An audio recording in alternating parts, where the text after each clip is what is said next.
Bakugo, ex-listener, E.T. comfort.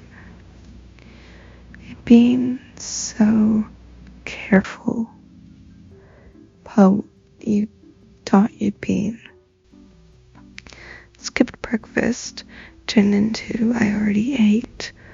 Lunches became not hungry, and dinners were pushed around on the plate until Bakugou got distracted enough not to notice. It worked for a while. He was loud and busy and always so easy to slip under the radar. Until it wasn't.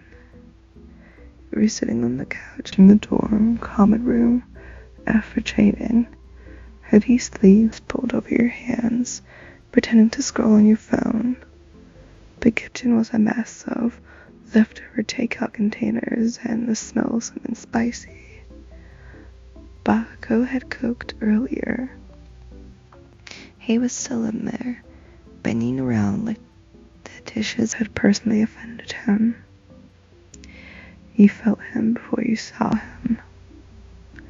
The couch tip beside you, Bakugo dropped with zero regard for personal space. One arm slung over the back breast, close enough that one knee happened to bump yours. He smelled like chili oil and that stupid expensive body wash he pretended he didn't care about. Oi, he said. He hummed without looking up. Look at me. Him, he did. His red eyes were sharper than usual. The kind of focus that usually meant someone was about to get blasted. But only this time it was aimed at you. You barely touched her dinner, he said flatly. Yesterday too. And don't give me that I just wasn't hungry BS. Again. Your stomach twisted. You opened your mouth, some half-baked excuse already forming, but he cut you off with a look. I've been watching, he said, voice dropping lower, rougher on the edges. You're not as subtle as you'd think. You'd think I don't notice when you push your food around, then throw half away when I'm not looking. The sound that followed was too loud. He stared at the floor, fingers tightening in your sleeves. He exhaled hard through his nose like he was trying not to explode. Then, quieter, still rough but careful, in that way that made your chest ache. When did it start? He asked. You didn't answer right away. Just kinda sat there. He didn't push. He just waited. Solid and warm against her side. Waiting. For a while, he admitted evenly. He made a low sound of his throat. Not angry. Frustrated maybe. At the situation. At himself. Come here, he said. He didn't move fast enough, so he tugged you sideways until you were half tucked against his chest. One arm locked around your shoulders like he was daring the universe to try to take you away again.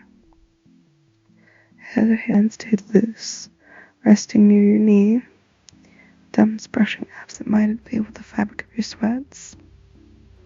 They don't do soft. He muttered into your hair. You know that, but I'm not watching as you bloody disappear on me. He swallowed. It's complicated. Yeah, no shit, he huffed. The sound was always fond. Doesn't mean I'm leaving you to deal with it alone. His hold tightened for a second. Protective. Stubborn. Classic Bakugo. Tomorrow morning, He said like it was already a decision that was set in stone. You're eating with me.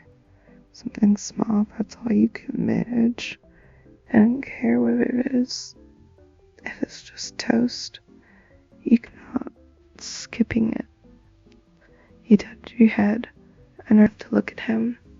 He was already glancing at the opposite wall, ears faintly pink. Okay.